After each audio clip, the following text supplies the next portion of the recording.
Hello, my name is Holly Folks, and my internship is at Westwood High School, and I have a caseload of about 40 students.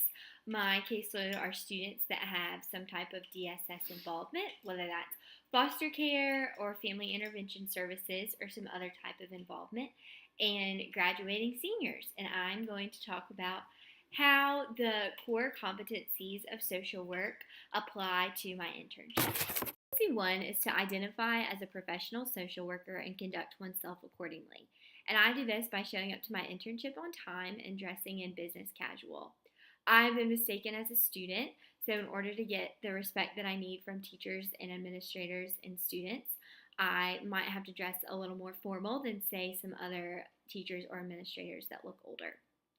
To ensure that my students receive all of the services that school social work has to offer, I have familiarized myself with community partnerships that we have.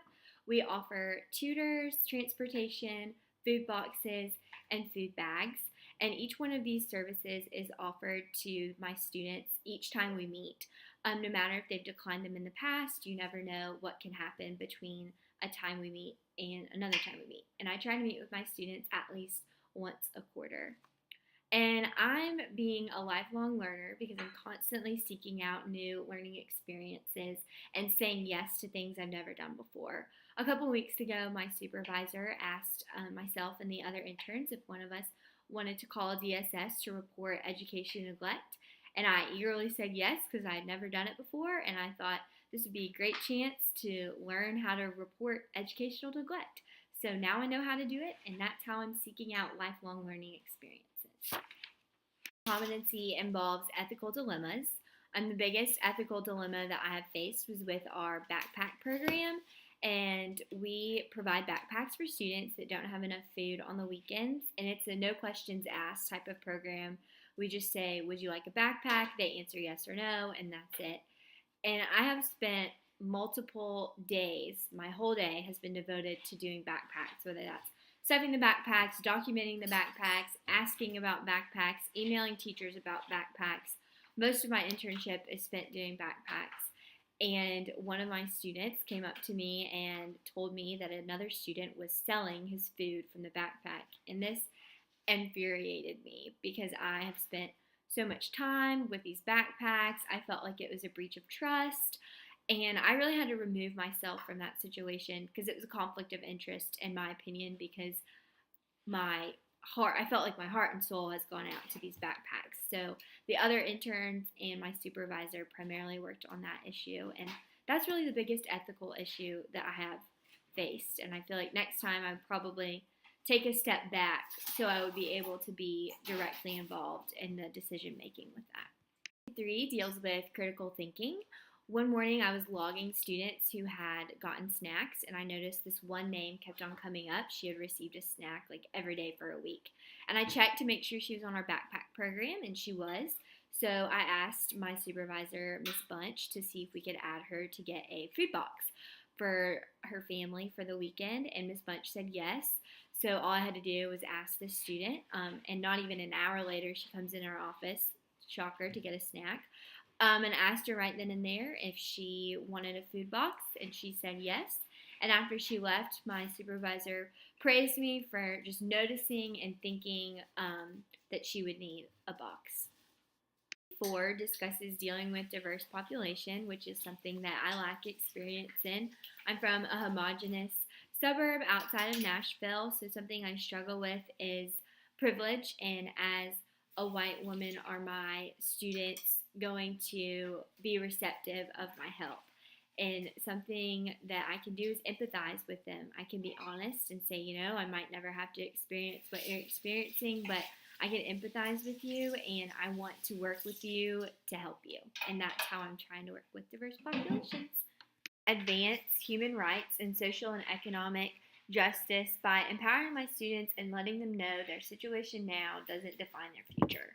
For example, I have a foster care student who really just doesn't let his family or living situation define how he's going to do in school. And we have talked together, and we think we are going to start a foster care support group next semester. So he's really using his situation to empower other students to know that they don't have to let being in foster care define how they're going to do in school or what they're going to do in the future. Our groups are engaging in research-based practice. For each group we hold, that's meditation, drum circle, and garden, we have an outcomes spreadsheet. So in this outcomes spreadsheet, we document each student's attendance for school and grades from each quarter, and then how many groups they have attended and how many group sessions they have attended. So we hope that this information shows that our groups improve attendance and academics. And although we can't publicly give this information to people, we'll have it for ourselves so we will know how to further improve groups in the future. When meeting with students one-on-one, I'm constantly using Competency 7, which is applying knowledge of the human behavior in the social environment. So when I'm looking at a student's attendance and why are you missing first period? Why is it only first period that you're late to? Or why aren't you coming to school? And a lot of times it's, I missed the bus and mom can't take me to school, or mom has anxiety and can't drive me. So their success in school is being directly related to their environment at home. So it's my job to say, all right, well, let's make a plan. Let's give you transportation. Let's come up with a way that you're not going to miss the bus. And so that's how I'm integrating my knowledge of the human behavior in the social environment.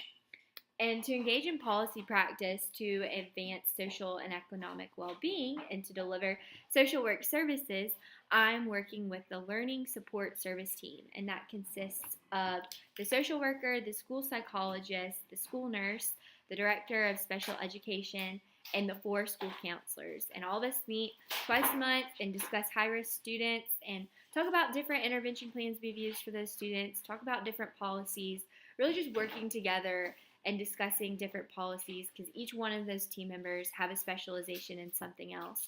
So really taking a holistic approach to make sure that our students are getting the best interventions and best services to make sure they're succeeding in school. Mine is responding to contexts that shape practice by being aware of outside issues. When I do meditation group, I typically have a group of 3 or 4 girls, and after we're done with our lesson, we just kind of talk about life. And I made it very clear to them that I'm young and that I was in high school not that long ago, and so I know how nasty girls can be and how bad social media can be sometimes, and just opening up me as a resource, knowing that they can come to me anytime when they feel like these outside pressures of the world are just too much for them to handle. For Competency 10, I will engage, assess, intervene, and evaluate with individuals, families, groups, organizations, and communities. I'll do that through my individual sessions I have with students and just paying attention to the needs. If a student is coming in and needing one certain supply over and over again, I'll ask them about it. And just constantly asking, hey, do you need school supplies? Do you need hygiene supplies? Even if they're tired of me asking, just keeping on asking so I know what their needs are. There you have it. Those are the ways that the 10 competencies of social work apply to my internship in my everyday life.